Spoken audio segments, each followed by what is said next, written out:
La présente vidéo portant sur l'introduction du texte argumentatif fait partie d'une série de 3, dont une vidéo portant sur le développement et l'autre sur la conclusion. Débutons par une définition. Le texte argumentatif est un texte dans lequel le scripteur prend une position claire par rapport à un sujet qui soulève la controverse et qui suscite un débat. Un sujet qui soulève la controverse est un sujet qui divise les troupes, donc qui donne lieu à des opinions diverses qui peuvent s'opposer. Le texte argumentatif renferme, l'introduction plus précisément, renferme 3 parties obligatoires et une facultative. Les 3 parties obligatoires sont les suivantes: le sujet amené, le sujet posé et la thèse. Pour sa part, le sujet divisé est cette fameuse partie que l'on dit non obligatoire. On va voir plus de précisions sur chacune de ces parties plus tard dans la vidéo. On compare très souvent la progression des idées dans une introduction à l'effet entonnoir, ici imagé par la pyramide inversée. Cela signifie que la précision du propos du texte se fait de façon progressive, c'est-à-dire que plus j'avance dans la formulation de mes idées, plus je m'assure que celles-ci soient précises. Le sujet amené a pour but premier d'attirer de manière intéressante et originale l'attention du lecteur. Il est important à ce stade du texte de demeurer en lien avec le sujet principal sans toutefois le révéler. Et c'est là le grand défi du scripteur dans la réalisation du sujet amené. D'ailleurs, on se demande très souvent comment on fait pour amorcer l'écriture d'une introduction de texte argumentatif, de quoi peut être constitué le sujet amené afin qu'il soit efficace et percutant.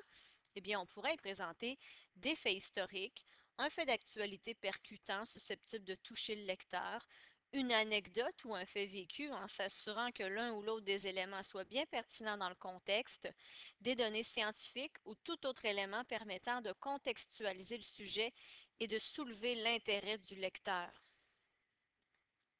Le sujet posé, pour sa part, doit présenter clairement le sujet principal. Voici des exemples de sujets qui pourraient être à la base de textes argumentatifs: la peine de mort, le travail et les études, les médias sociaux, la Charte des valeurs québécoises, etc. Ainsi que la question controversée qui pourrait être formulée dans le texte de façon directe ou indirecte, qui a donné lieu au débat. La thèse est la prise de position claire par rapport au sujet posé. Elle doit être sans ambiguïté. C'est à ce moment-là qu'on connaît l'opinion du scripteur par rapport au grand sujet. Le sujet divisé est lui facultatif.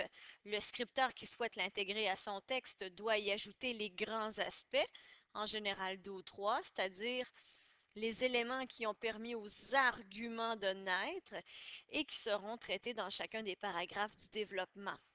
Cette partie doit également viser à piquer la curiosité du destinataire.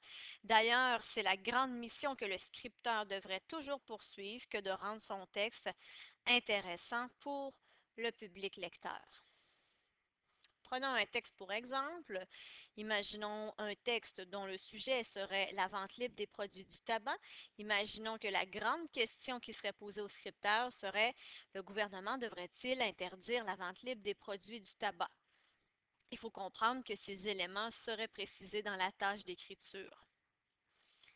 Sujet amené, des faits percutants. Ici, c'est tout à fait indiqué de présenter des faits percutants puisque l'on parle de vente libre des produits du tabac. Alors, ça va nécessiter chez notre scripteur une certaine recherche afin de présenter des faits vérifiables et crédibles. Le tabac est l'une des causes les plus importantes de décès dans le monde. Un mort toutes les 4 secondes et environ 5 millions par an. Si le niveau de tabagisme actuel persiste, ces morts se dénombreront à 10 millions par an à partir de 2020. On remarque ici que la vente libre des produits du tabac, qui est notre sujet précis, n'est pas mentionnée de façon explicite. On comprend très bien qu'on se dirige vers ce sujet par contre. Arrive donc notre sujet posé. On va faire ici précisément allusion à notre question et à notre sujet, qui est la vente libre des produits du tabac. Présentement, vous, Monsieur le Premier ministre, cherchez à connaître l'opinion des jeunes par rapport à la vente libre des produits du tabac. Alors ici, tout est clair. On sait qu'à la prochaine étape, le scripteur devra pas prendre position avec sa thèse et on remarque qu'il y a ici appel au destinataire, c'est-à-dire la personne à qui je m'adresse, spécifiquement Monsieur le Premier ministre. Autre élément qui serait mentionné dans la tâche d'écriture.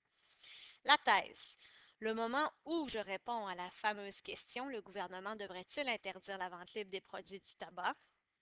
C'est ici que j'y réponds. Monsieur, il serait peut-être temps de mettre fin à cet immense fléau causé par le tabagisme en rendant la vente de cigarettes illégale.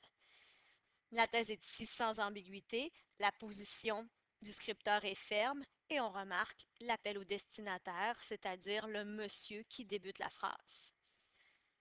Ensuite arrive le sujet divisé si on décide de l'intégrer. Ainsi, le gouvernement cesserait d'encourager les actions d'une industrie mal intentionnée et, par le fait même, contribuerait à freiner de façon considérable les conséquences liées au tabac. Le sujet divisé doit présenter les deux aspects à partir desquels les arguments seront construits, soit dans ce cas-ci, la malhonnêteté de l'industrie, qui est exprimée par l'industrie mal intentionnée, et les conséquences, désolé, je reviens, les conséquences liées au tabac, qui serait le deuxième paragraphe de développement et l'aspect à partir duquel serait construit mon deuxième argument. C'est donc dire qu'en prenant compte du sujet divisé, le lecteur se familiarise déjà avec le propos du scripteur, ce qui a pour effet de maintenir son intérêt envers le texte. Voici donc l'introduction dans sa totalité. Le tabac est l'une des causes les plus importantes de décès dans le monde. Un mort toutes les 4 secondes et environ 5 millions par an. Si le niveau de tabagisme actuel persiste, ces morts se dénombreront à 10 millions par an à partir de 2020. Présentement, vous, Monsieur le Premier ministre, cherchez à connaître l'opinion des jeunes par rapport à la vente libre des produits du tabac. Monsieur, il serait peut-être temps de mettre fin à cet immense fléau causé par le tabagisme en rendant la vente de cigarettes illégale. Ainsi, le gouvernement cesserait d'encourager les actions d'une industrie mal intentionnée et, par le fait même, contribuerait à freiner de façon considérable les conséquences liées au tabac.